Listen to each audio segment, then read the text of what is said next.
Hello everyone, আর একটা নতুন ভিডিওতে সবাইকে ওয়েলকাম। তো তোমরা জানোই যে 2024-এ যে এসএসসি জিডি এক্সামটা হয়েছে তার ফাইনাল রেজাল্ট আউট হয়েছে। আর আমার সিলেকশন হয়েছে, আমি এটা শর্টসে আপলোড করে দিয়েছি, কিন্তু এটা জানাইনি যে আমি ফার্স্ট চয়েস পেলাম কি না, আমার কোন পোস্টে হলো। তো আজকের ভিডিওতে তোমরা জানতে পারবে আমি ফার্স্ট চয়েস পেলাম কি না, আমার কোন পোস্টে হলো পুরোটাই। তোমরা সবাই আমাকে কংগ্রাচুলেশন জানিয়েছো, তার জন্য সকলকে অসংখ্য অসংখ্য ধন্যবাদ। তো প্রথম কথা হচ্ছে, আমার ফার্স্ট চয়েস কি ছিল, আর আমি কি ফার্স্ট চয়েস পেলাম না অন্য কিছু পেলাম। তো আমার র স্কোর ছিল 109, তারপর 10 বেড়েছিল নর্মালাইজেশনে, তো টোটাল হয়েছে 119। আমার ফার্স্ট চয়েস ছিল সিআইএসএফ, আর ফিমেল এসসি বর্ডার ডিস্ট্রিক্ট সিআইএসএফের কাট অফ গিয়েছিল 105। তো ফাইনালি আমার যেটা ইচ্ছা ছিল, ফার্স্ট চয়েস ছিল, সেটাই আমি পেয়ে গেছি। দীর্ঘ 4 বছরের পরিশ্রম আর অপেক্ষার অবসান ঘটল, ফাইনালি এইবার সাফল্য পেলাম। আর এটা আমার কাছে অনেক বড় একটা সাফল্য। অনেকের কাছে হয়তো ছোট হবে, কিন্তু আমার কাছে অনেক খুশির একটা দিন। কারণ 2021-22-এ আমি প্রথম জিডির এক্সাম দিয়েছিলাম, এবং প্রথম এক্সামেই আমি কোয়ালিফাই করি। তারপর রান, মেডিকেল সব কিছু কোয়ালিফাই করার পরও ফাইনাল মেরিটে কয়েক নাম্বারের জন্য বাদ চলে যাই।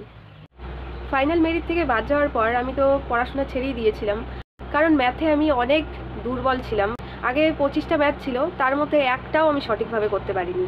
আর আইডিয়াতে যে 4-5টা দিয়েছিলাম, সেই কারণে আমার -S করে এসেছিলো ম্যাথে।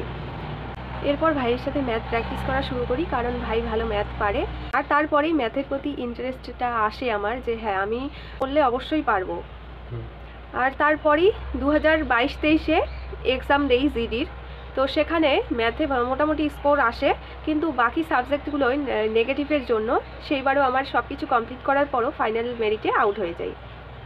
এইবারও যখন আমি জানতে পারি যে আমি ফাইনাল মেরিটে বাদ চলে গেছি, এবং বেশি সময় নষ্ট না করে সেই দিনই পড়া শুরু করে দিই নেক্সট যে এক্সামটা আসছিল তার জন্য।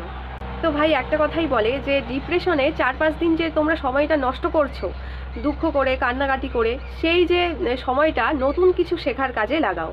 তো ফাইনালি এক্সাম দিলাম, সব কিছু কমপ্লিট করলাম, আর লাস্ট সিলেকশন পেলাম সিআইএসএফে, যেটা ছিল আমার ফার্স্ট চয়েস, আর এটা আমার ইচ্ছাও ছিল পাওয়ার। তো এই পুরো জার্নির পেছনে কিছুটা ফ্যামিলির সাপোর্ট, কিছুটা ঠাকুরের কৃপা, আর বিশেষ করে আমার ভাইয়ের যে গাইড সাপোর্ট, সেটা। দেখো তোমরা এইবার যদি যারা যারা ফেল করেছো, তারা একদমই ডিমোটিভেট হবে না। আমি যে কথাগুলো বললাম আমার সঙ্গে রিলেট করার চেষ্টা করবে, কারণ আমিও ফেল করার পরই এই যে দিনটা আজকে সেটা দেখতে পাচ্ছি, কারণ আমি একদমই হাল ছাড়িনি। তো তোমরাও সেটা করবে, আর ভালো করে পড়ো। নেক্সট এক্সামের আর বেশি দেরি নেই। তো অল দ্য বেস্ট সবাইকে।